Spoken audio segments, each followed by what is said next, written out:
world of investing can be interesting, complicated, full of scams and uncertainty. And if you are someone who is just getting into the space, I'm going to give you 5 key signs that you are good at investing in this video. And even if you don't have these signs, these are the signs that you need to develop if you want to be good at investing. Hi, my name is Adrian and this is my channel, Always Talk Money. I like to talk money as it relates to personal finance, investing, building wealth, and so on and so forth. No more wasting time, let's get into the video.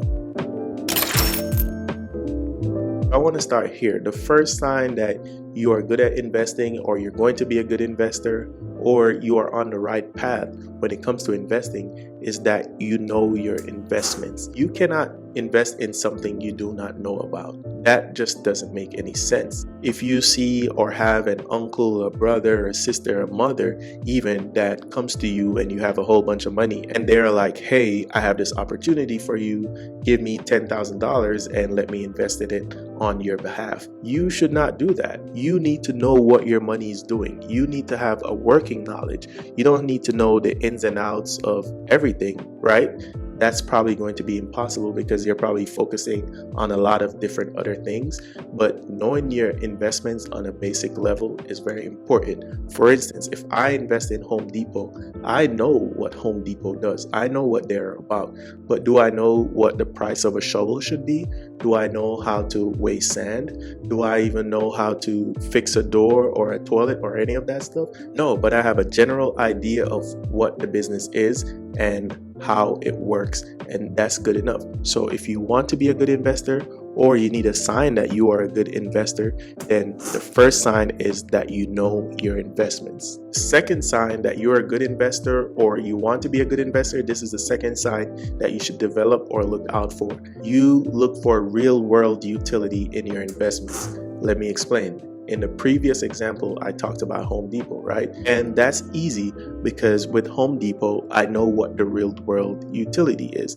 They are there in the home improvement space. So if someone needs to get their kitchen or a bathroom done, if someone has a construction site that they need materials for, I know that's what the real world utility of Home Depot is. So many people I see, especially on the internet, will invest into the newest crypto or the newest NFT or the newest whatever multi-level marketing scam. And it saddens me that this happens because it can so easily be avoided if you just take a second to be like, okay, what's the real world implementation of this investment? What is this NFT? What is this crypto actually going to do? And yes, the people who are pitching you these investments, they can lie about it, but you have to see it work for yourself. And even if they lie about it and you're still unclear, that means, number one, remember the first point, you do not know your investments. And then for that reason, you should be out. Do not invest in something that you cannot see the real world utility. Yeah, you invest into Apple because you see what the iPhone does. You see what the power of the AirPods, you see the power of whatever new product they have coming out, right? You can invest in Netflix. Even if they lose money, you can still feel fairly confident because you know what Netflix is. It's a whole cultural thing. Netflix and chill. People use it actually in real life. You probably use it in actual real life. The third sign that you are good at investing, and a sign that I think so many young investors need to develop, is trusting your gut. You can look at all the sheets and the charts and you can watch Jim Cramer and see what the newest crypto bros are pitching you and all types of Reddit and Twitter threads.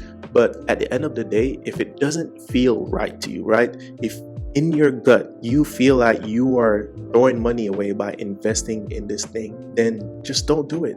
There are other opportunities out there, better opportunities, safer opportunities. If something doesn't feel right to me in my gut, if it doesn't pass the gut check, then I'm not investing. I don't care if someone says, hey, you're going to miss out on 20,000% returns. This is the biggest opportunity of the decade. There are going to be other opportunities that are going to feel good to you, right? And so if you want a sign that you are a good investor, always trust your gut. Warren Buffett, one of the greatest investors of all time, he has his rules and he has his charts and he has even like a checklist that he goes into, right? But at the end of the day, he doesn't invest in things that doesn't just feel right to him. And a lot of times people have said Warren Buffett is a dinosaur because he has missed out on so many things when he didn't invest. And that's because he trusted his gut. If you want to be a good investor, you have to trust your gut. Guys, if this video is giving you value so far, please leave a like for the YouTube algorithm. Please subscribe. 2 videos every single week. Links down below for more resources and all that good stuff. But let's continue with the video. The 4th sign that you are a good investor, and if you want to develop into being a good investor, you also have to have this, and it's thinking long term, right? You cannot just think and look at an investment from a 3 to 6 month or even a 3 to 6 year time frame.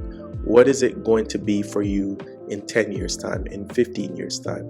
That's how you need to think as an investor.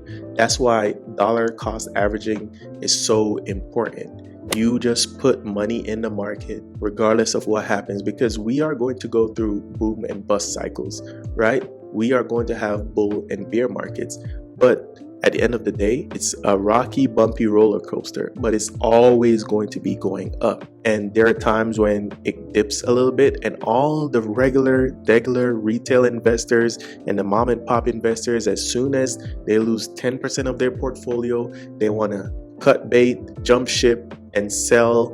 And that's a losing mentality. That's a mentality of an investor who is a novice that doesn't really know what investing is. You have to think long term. A sign of a good investor is a long-term investor. If I get on a consulting call with you and you're talking about 3 to 5 year time periods, then I'm going to be like, what are you doing? Like, this is not what we're doing right here. 5+ years, right? Time in the market is better than timing the market. Think long term. That's what good investors do. That's a sign of a good investor. 5th sign of a good investor that you're going to be a good investor, and if you're not already, this 5th sign is going to help you to be developed into one, and that's strategy. I say this in my videos all the time. If you fail to plan, then you plan to fail. You have to have strategy. How do you want to set up your investments to have broad market diversification? How do you want to set up your investments to know how much you're going to need to retire? How are you going to set up your investments to know how much you're going to draw down once you're into retirement? It's strategy. All of this is strategy. Investment is not some fly-by-night thing. That's for the rookies. That's for the people who are not serious. We over here at Always Talk Money, we want to be strategizing. We always want to be thinking ahead, thinking long term. All these things are very important, especially when it comes on to taxes. Once your portfolio starts hitting a certain number, those tax dollars are going to be very important. How much you can save is going to be very important. You'll need a tax strategist. When you have a strategy, you stick to that strategy, and you know that the strategy will call for staying the course when things, hit the fan, so to speak. So having good strategy shows that you are a good investor. And if you are not yet a good investor and you've watched all the way through this video, then this is the blueprint for what you want to look at and the traits you want to develop into becoming a good investor. But that's it for the end of the video. I appreciate you guys for watching. Again, please leave a like for the YouTube algorithm. Please subscribe and check the links down below for more additional resources from this channel. As always, you guys have a wonderful rest of your day. Peace.